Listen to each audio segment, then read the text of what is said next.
Hello, folks, and welcome along to this 3-day mini series. And we're going to call this your GPS for 2025. And what does GPS stand for? Goals, paradigms, self image. And these are the three areas I want to really reflect on from this year in 2024. But I want you to also really consider for the next 3 days what's going to be different from next year. 2025 is a critical time of the year where you can reflect, review, but then replan what you're going to do next year. So I want to just talk to you tonight about goals. Tomorrow night, we're going to talk about paradigms. And then on the third day, we're going to talk about self-image. At the end of each session, I'm going to share a little Bob Proctor clip because Bob has been a mentor of mine for years now, continues to be a mentor for me. And I want me and you to work together over the next 3 days, almost use me as a mentor to take your life and your business or whatever area of your life up to the next level. So if you're in, please engage in the Facebook group. Now, these Facebook groups have been shared in the email that you found this particular clip. So let's talk about goals. Now, I talk about goals a lot, and I don't just refer to goals in its entirety. I just like to focus on the good goals. And what does that mean? That means that I understand what goals are for. Most would say that setting goals is to earn more money, to reach that next level in your job, to get ahead in any part of life. But that is not why we set goals. You should set goals for one reason only, and that is to grow. Now, how can goals go wrong? If you set a goal that you know, or actually you think you know how to achieve, you won't ever have to change your habits or stretch yourself to reach them. You just have to work a lot harder or a little bit longer until, bam, you reach your goal. But living life, achieving small or reasonable goals sometimes can't be that satisfying. It's just a tick box exercise. I believe that you are God's highest form of creation, and you have got absolutely no idea what you're capable of. You can go to another planet in this universe if you had the will to do so. What do I mean by that? It could be the moon. It could be your planet on a different level from what you're currently operating on. So why do you limit yourself?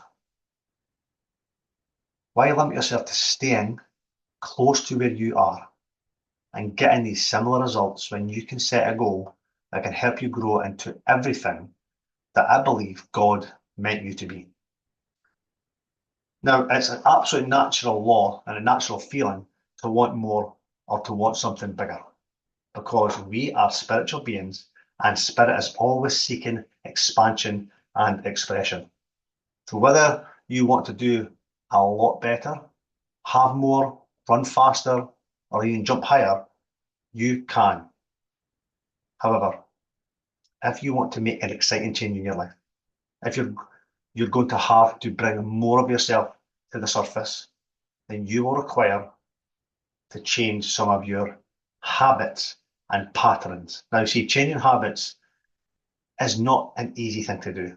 So you're going to need to have a good reason to motivate yourself to move from where you currently are, such as a goal that is so compelling that it will pull you forward. Otherwise, you'll stay where you are, where you're safe, where you're comfortable. Now, your goal should be so big that you don't know how you're going to get there. Now, if you know how to get there, it's not a good goal. Not knowing how to reach your goal means you'll have to do something way before what you've done before. You will have to use the spiritual power flowing through and to you to create something new. And here's the beautiful thing about tapping into that power. If you can hold the image of what you want in your head, you can hold what you're dreaming of in your hand. And that's something that Bob Proctor told me all the time. So I'm going to give you 5 steps now of setting the right goal. So you might want to take a note of these. Step number 1, make a list. Set some time aside over these next 3 days to just sit back and fantasize. Let your imagination wander. Now, what is it you would like very much in your life? What would you like to be or do or to have by the end of 2025? Write it down, especially if you feel it's beyond your reach right now. And as you fantasize, you do not concern yourself at all with how you accomplish the goal. Just think of what you want and write each thing down. Step 2, choose the one you really, really want. Now, read through your answer, read through your list, and rate each of the items on a scale of 1 to 10 as it relates how badly you want it. Then pick the one that you want more than anything else, something extraordinary and meaningful to you. And keep in mind that the purpose of setting and achieving goals is not to get the house, start the business, or marry the person of your dreams. The real reward is the person you become in the process. Who you are, what you've learned, and the new skills you've developed. Step 3, write down your why. Write out why you want to achieve the goal you choose. For instance, if your goal is to start your own business, your reason might be to free yourself to earn as much as possible or to create a legacy. So really spend time to really develop that why, because that why is going to be vital to navigate yourself throughout the course of this year, next year. Step 4, create a goal card. Now, most people don't reach their goals because they keep it out there. And in the future, they think, I'll be happy when, things will be better when. Most people do that, but you're not most people. Instead of putting it in the future, write and say your goal as one meaningful statement in the present tense and as if the good you desire is already in your possession.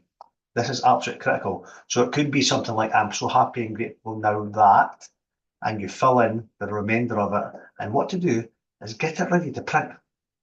So you've got a get ready goal card to carry about with all the time. And step 5 is to read your goal card. When you commit, and this is key, when you commit to a big dream and really go after it, your subconscious mind's going to come up with ideas to make it happen. And to keep your mind focused, and particularly your subconscious mind, on what you want, you must carry your goal card around with you at all times and read it several times every single day. And every night ask yourself, what is the one thing I could do tomorrow to move towards achieving this goal? Then write down your answer and make it a priority the next day. So you've got to think big. You've got to step up. You've got to get going. Now, I cannot promise you that success will be absolutely instantaneous if you're setting the right goals. But if you keep the image of what you want in your mind, it will just be a matter of time before it manifests. This is how it works. But I can guarantee that you will find life far more interesting, fulfilling, enjoyable when you're pursuing the right goal. You no longer dread getting out of your bed in the morning or wonder if you're going to have a good day. The goal will get you up early in the morning, you'll be excited to work towards it, and your enthusiasm will keep you going all day. So take the steps I've just went through, these 5 steps, and come up with the right goal for yourself. You deserve it. Then we'd love to know one thing you're going to do today or tomorrow or next year to move yourself closer to your goal. Share it in the group. Okay, that's your homework for today. Now, before I come on to share a little clip from Mr. Bob Proctor, I want you to understand exactly that we can talk about goals for hours and hours and hours. But the key thing here before I bring Bob on, Bob is massive in setting goals, and he set goals all his life. And he viewed goals as essential for any personal growth or success. And he believed that setting and pursuing meaningful goals helps unlock human potential by stretching the mind and expanding possibilities. And this is what this is all about, is the power of possibilities. So here's some examples that he taught about goals before I bring him on. He talked about setting big, inspiring goals. We call that C-type goals.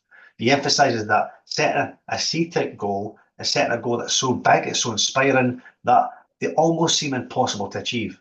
But you also believe that these goals force you to grow and adapt and to become a better version of yourself.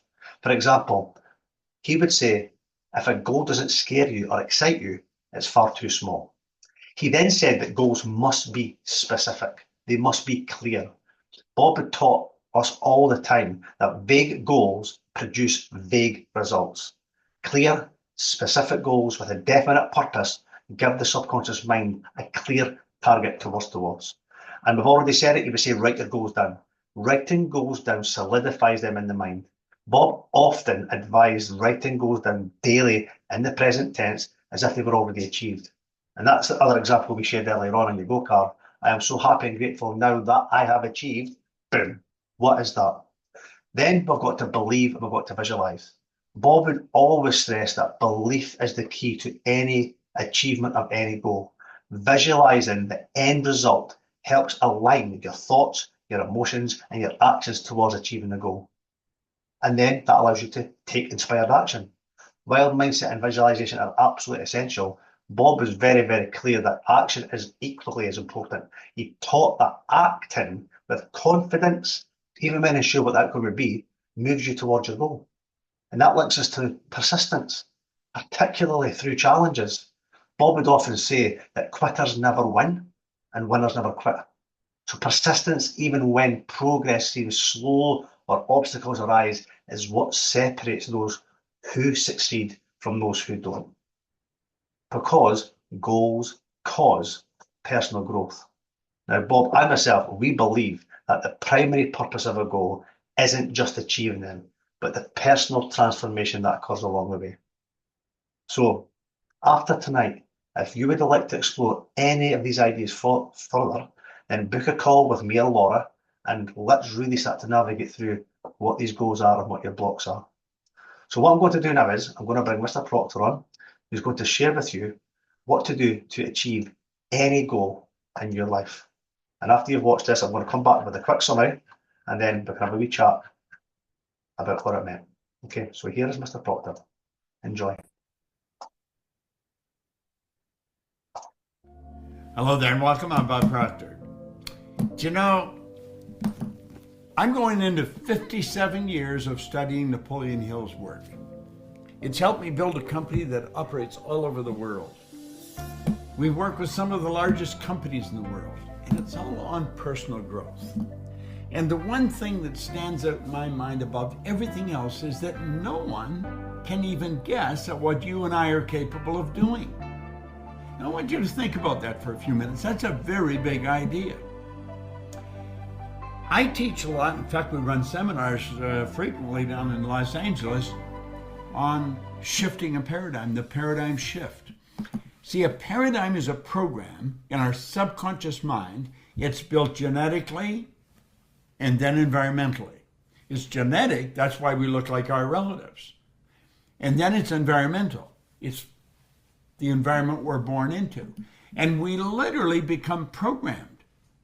Now, we're programmed before the age of 3 or 4 or 5. The program is built. And you know, with most people, it never changes. See, everyone knows how to do a better job than they're doing. The problem is they don't know why they're not doing it. School teaches us to gather information, and we gather it all in our conscious mind. Periodically, they come along and they give us a test, and we write the exam or the test. If we get enough answers right, we pass. If we don't, we fail. Well, the truth is that you can remember everything and pass 100%. That doesn't mean your life is going to improve. People leave school, they've got the degrees, they've got all the information, but they're not using it. They're not doing what they know how to do. And this puzzles them. It causes a respectable amount of frustration. You see, the paradigm is in the subconscious mind. It controls our behavior. We could have all kinds of beautiful information, but we're not going to act on it. Now, the paradigm is both good and bad. It's not all bad. Part of it's good. Some of what we've got in there, programmed in there, is very good. We're programmed to live by a calendar year. Now, you can start your year anytime. If you have a business, You can make your fiscal year from July 15th till next July 14th.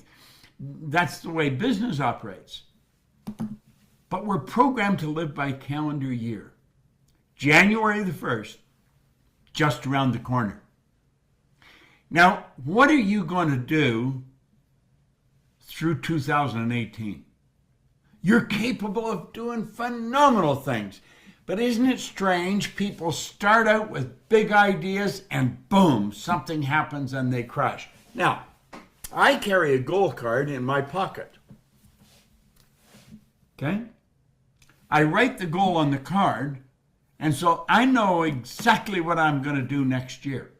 I've got mine all planned. I'm going to come out the gate like a rocket on January 1. I have no intentions of taking it easy for the first couple of weeks and sort of having a rest. I want the year to start like a rocket, and then I want it to grow. Now, if that's what I want, that's what I can have if I follow certain rules. So you not only have to mark down what you want, then there's another trick.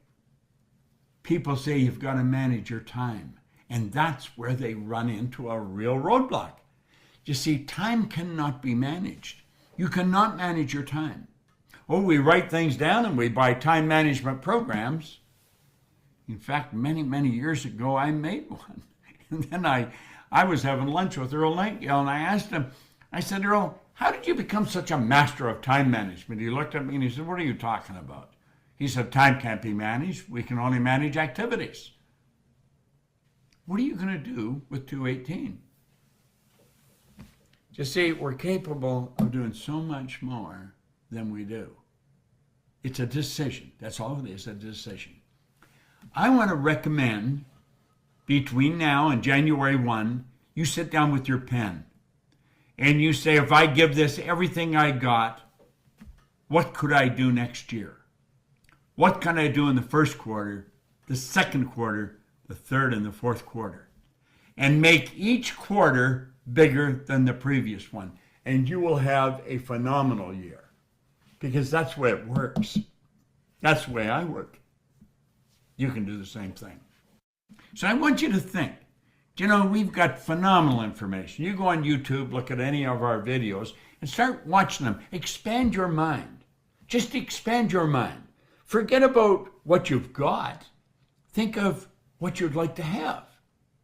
See, God blessed you with more talent and ability than you'll ever hope to use in your lifetime. Your gift to God is to develop as much of that talent and ability as you can in this lifetime.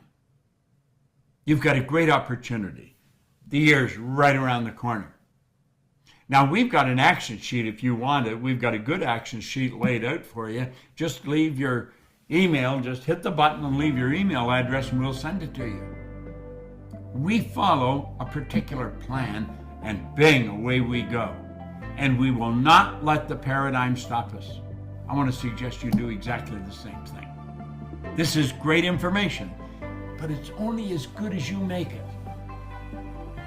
Now, without any formal education, without any business experience, I've been fortunate enough to build a company that operates all over the world and earn millions of dollars. I know that if I can do it, you can do it.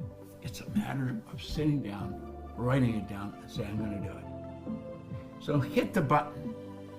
Hit the button. Leave your address. You'll be glad you did.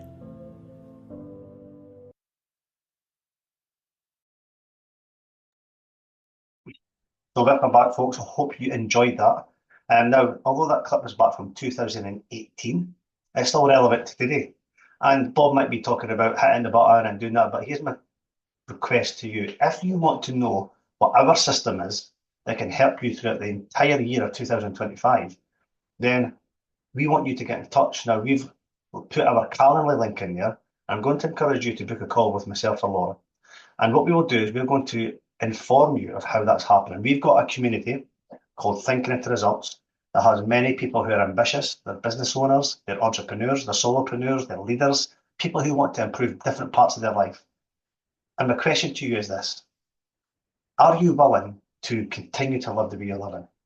Are you going to continue to settle for what the circumstances are right now? Or are you willing to do something different next year? Are you willing to have a coach, have a mentor, have a community of like-minded people who are going to push you, support you, nurture you, and be there as a safe environment for you to really stretch and grow? If you want to do that, then click on the link and book a call. So I want to thank you for tuning in here. This next 3 days is here to disrupt your thinking.